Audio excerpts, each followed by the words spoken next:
محرم کی اہمیت۔ قرآن نے 4 مہینوں کو حرمت والا قرار دیا ہے، ان میں سے ایک محرم ہے۔ اللہ کا مہینہ۔ نبی کریم صلی اللہ علیہ وآلہ وسلم نے محرم کو اللہ کا مہینہ کہا ہے۔ محرم کے روزے کی اہمیت۔ محرم میں کثرت سے نفلی روزہ رکھنے چاہیے، کیونکہ نبی کریم صلی اللہ علیہ وسلم نے فرمایا رمضان کے بعد افضل ترین روزے اللہ کے مہینے یعنی محرم کے ہیں۔ یوم عاشور کا روزہ۔ خصوصاً یوم عاشور یعنی 10 محرم کا روزہ رکھا جائے، اس سے پچھلے سال کے گناہ معاف ہو جائیں گے۔ 10 محرم الحرام کے علاوہ اور روزے کی تاکید۔ 10 محرم کے ساتھ ساتھ 9 محرم کا بھی روزہ رکھ لینا چاہیے تاکہ یہودیوں کی مخالفت ہو جائے۔ یہودی بھی یوم عاشور کا روزہ رکھتے تھے، کیونکہ اس دن حضرت موسیٰ علیہ السلام کو فرعون سے نجات حاصل ہوئی تھی، تو وہ اللہ تعالیٰ کے شکر کے طور پر روزہ رکھتے تھے۔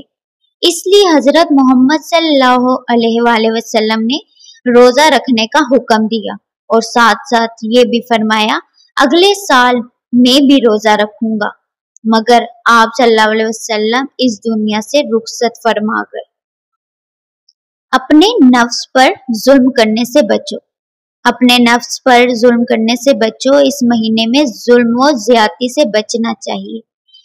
بچنا تو ہر وقت چاہیے، لیکن حرمت والے مہینے میں گناہ کا جرم بڑھ جاتا ہے، اس لیے اللہ تعالیٰ نے فرمایا تم اپنے نفس پر ظلم نہ کرو۔ کربلا۔ کربلا کا درد بھرا واقعہ بھی اس مہینے میں ہوا ہے، جو قیامت تک ہر مسلمان کو یاد رہے گا۔ کربلا کے واقعے کی وجہ سے اس مہینے کی عظمت اور بڑھ جاتی ہے، کیونکہ اللہ تعالیٰ کے لیے شہید ہونا بہت فخر کی بات ہے، اور یہ شہادت ہر کسی کو نہیں ملتی۔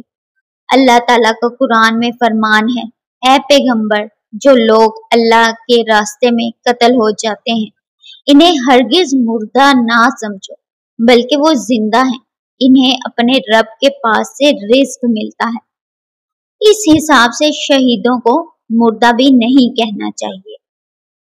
محرم کے ایام کو شیعہ یا سنی نہیں بلکہ حسینی بن کر گزارے، کیونکہ حضرت امام حسین رضی اللہ تعالی عنہ تمام انسانیت کے محسن ہیں۔